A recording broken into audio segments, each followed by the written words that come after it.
Good morning students. आज हम पढ़ेंगे हिंदी द्वितीय के पाठ काल को। तो काल को पढ़ने से पहले आपको बताना चाहती हूँ कि काल को इंग्लिश में कहते हैं टेंस। तो आइए हम पढ़ते हैं काल का चैप्टर। अक्षय, माँ मुझे भूख लगी है, जल्दी नाश्ता दो। दीपशिखा, भैया माँ पहले मंदिर गई थी, अब वे टहल रही है, घर आने पर हमारे लिए नाश्ता बनाएगी। इन वाक्यों में आप ध्यान पूर्वक पढ़कर देखें कि इनमें एक कार्य हो चुका है, एक हो रहा है और एक कार्य होगा। जैसे माँ मंदिर गई थी, यहाँ पर क्रिया क्रिया यानी काम, काम हो चुका है। माँ मंदिर गई थी यानी वो बात पहले की हो गई, जा चुकी। माँ टहल रही है, अभी वर्तमान में क्या चल रहा है कि माँ टहल रही है, माँ घूम रही है।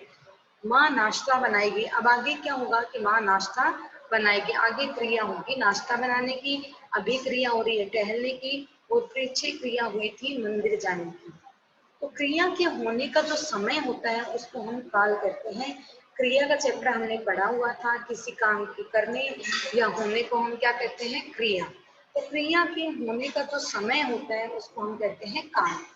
क्रिया तीन रूपों में होती है। पहला, जब कोई काम हो चुका होता है, जब कोई काम हो चुका होता है, जब कोई कार्य हो रहा है या जब कोई कार्य होना हो, यानी आगे जो कार्य होगा। तो क्रिया के होने के समय को हम काल कहते हैं। काल को हम तीन रूपों में विभाजित कर सकते हैं। काल के भेद, काल के तीन भेद होते हैं। भूतकाल यानी पास्ट टेंस, नंबर 2 वर्तमान काल यानी प्रेजेंट टेंस, नंबर 3 भविष्य काल यानी फ्यूचर टेंस। यानी हमारे पास तीन काल है। एक तो भूतकाल यानी पास्ट में जो काम हो चुका है वो भूतकाल में आएगा। वर्तमान काल यानी प्रेजेंट, प्रेजेंट में अभी जो कार्य चल रहा होता है वो वर्तमान काल में आएगा। और भविष्य काल यानी फ्यूचर, आगे आने वाले समय में जो कार्य होगा वो भविष्य काल कहलाता है। तो सबसे पहले हम पढ़ते हैं भूतकाल।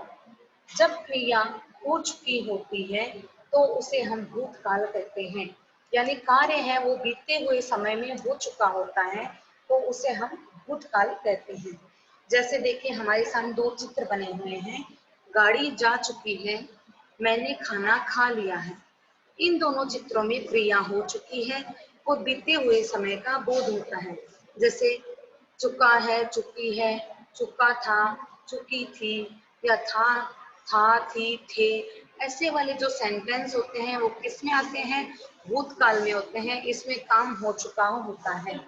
तो जहाँ पर कार्य बीते हुए समय में हो चुका होता है तो उसे हम भूतकाल कहते हैं।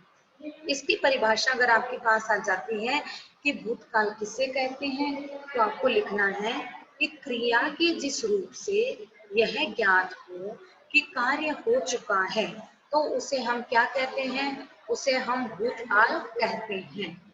नेक्स्ट देखिए, नेक्स्ट है वर्तमान काल। जब क्रिया हो रही है तो उसे हम वर्तमान काल कहते हैं। जैसे रहा है, रही है, रहे हैं। खाता है, खाती है, खाते हैं। जाता है, जाती है, जाते हैं। तो इन दोनों चित्रों में क्रिया हो रही है और वर्तमान काल का यानी वर्तमान समय में कार्य होने का बोध हो रहा है। तो यहाँ पर देखिए, क्रिया के जिस रूप से यह ज्ञात हो कि कार्य हो रहा है तो उसे हम वर्तमान काल कहते हैं। यानी क्रिया के यानी काम करने के जिस रूप से, जिस शब्द से यह पता चले कि कार्य अभी के समय में, वर्तमान के समय में हो रहा है तो उसे हम वर्तमान काल कहते हैं। नेक्स्ट देखिए भविष्य काल। जब वाक्य से यह पता चले कि क्रिया अभी की जाएगी, यानी अब नहीं चल रही, न वो बीते हुए समय में हुई थी, लेकिन अब की जाएगी, आगे आने वाले जो समय है उसमें कार्य किया जाएगा तो उसे हम भविष्य काल कहते हैं। देखिए, आज तो मैं फिल्म देखने जाऊंगा, आज भोजन स्वादिष्ट होगा।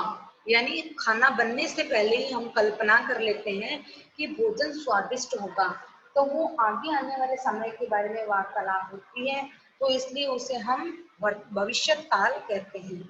इन चित्रों और विचारों से यह अनुमान लगाया जा सकता है कि क्रिया अभी होगी, यानी उसको भोजन का स्वाद कब पता चलेगा, जब वो खाना खाएगा। खाना वो खाया नहीं है अभी तक, तो ये आगे आने वाले समय में घटना घटित होगी, तो इसको भविष्य काल कहते हैं।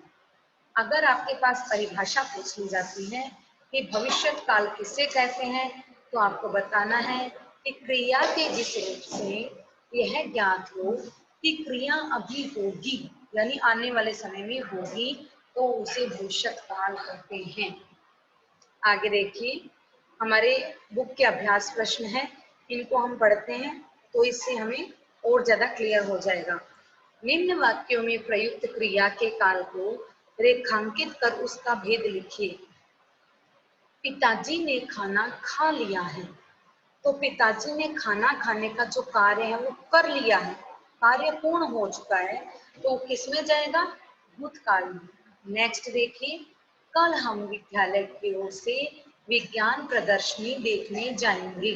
तो जाएंगे और कल भी आ गया, एक तो जाएंगे शब्द से ही पता लग रहा है कि कार्य अभी आगे आने वाले समय में होगा, और यहाँ कल भी आ गया है, तो कल यानी नेक्स्ट डे, तो यहाँ पर आएगा भविष्य का। अगला देखिए, हम छुट्टियों में तीर्थ यात्रा पर गए थे।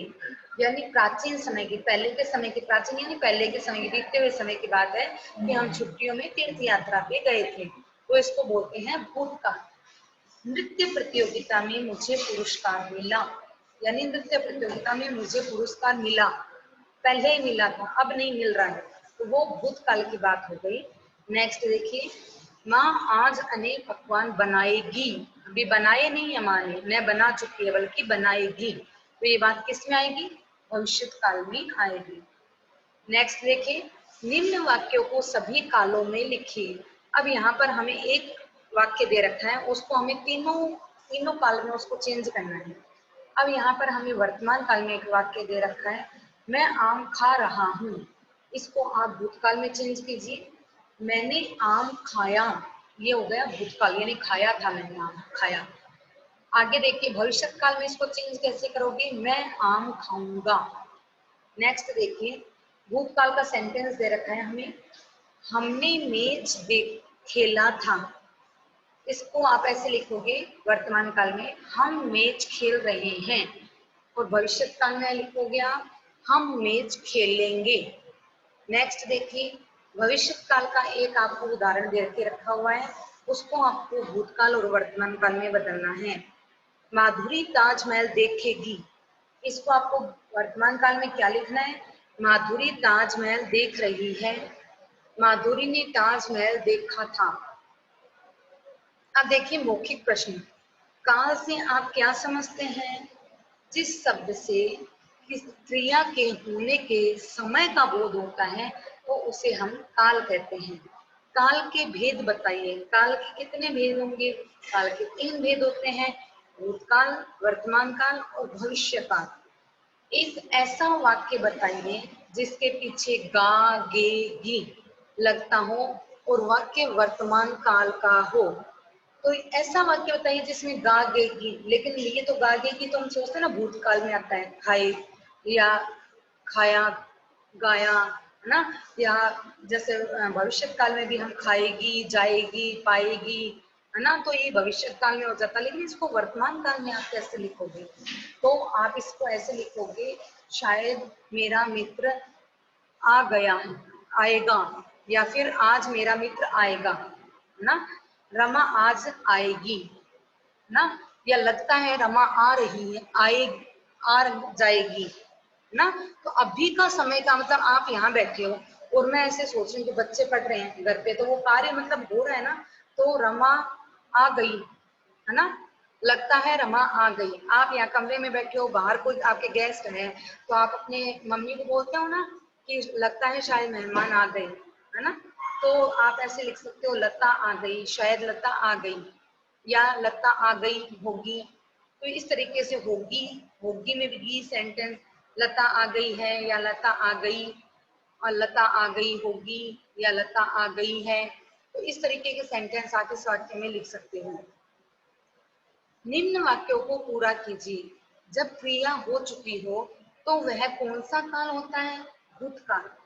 और जब क्रिया हो रही है तो वह कौन सा काल होता है? वर्तमान काल। काल कहते हैं क्रिया के करने या होने के समय को क्या कहते हैं? काल कहते हैं। काल के कितने भेद होते हैं? काल के 3 भेद होते हैं। नेक्स्ट देखिए, वर्तमान काल में, वर्तमान काल में कार्य क्या कर रहा है? छुपा होता है, होना होता है, या फिर कार्य चल रहा होता है? तो यहाँ पर आपका होएगा कार्य चल रहा होता है। सभा हो रही होगी, वाक्य में कौन सा काल है? यहाँ वाक्य में वर्तमान काल। आप देखिए आ गया ना, मैंने आपको बताया गी वाला सेंटेंस। आप जैसे यहाँ बैठे हैं, लेकिन बाहर आपके, जैसे आप कमरे में बैठे हैं, मम्मी बाहर कुछ खाना बना रही है, तो आप कमरे में बैठे हैं कि मम्मी खाना बना रही होगी, यानी बैठे बैठे आप ये सोच रहे हो मम्मी खाना बना रही होगी, अब शायद मेरा मित्र घर आ गया होगा। तो ये वाली चीजें ना होगा होगी वो वर्तमान काल में चल रहा होता है, लेकिन वर्तमान काल में चल रहा होता है, लेकिन क्या होता है आपको ये पता नहीं, अंदेशा नहीं है, बाकी कार्य तो वो वर्तमान काल में हो रहा है। अब जैसे मैं आपको पढ़ा रही हूँ, आप घर पे बैठे हो, तो मैं ये सोच रही हूँ कि बच्चे पढ़ रहे होंगे होंगे है ना, तो आप, मैं पढ़ा रही हूँ तो मैं अनुमान लगा रही हूँ कि बच्चे घर पे पढ़ रहे होंगे। तो ये किसमें हुआ? काल, वर्तमान काल में कार्य तो चल रहा होता है ना। तो ये गी गे इसमें भी आते हैं, किसमें? संभाव्य वर्तमान काल, यानी जिसमें संभावना व्यक्त की जाए ना, वहां पर संभाव्य वर्तमान काल होता है। तो इस तरीके से हमारा काल का चैप्टर एंड होता है। इसको आप समझिए, पढ़िए, उदाहरण को अधिक से अधिक अभ्यास करने की कोशिश कीजिए। धन्यवाद।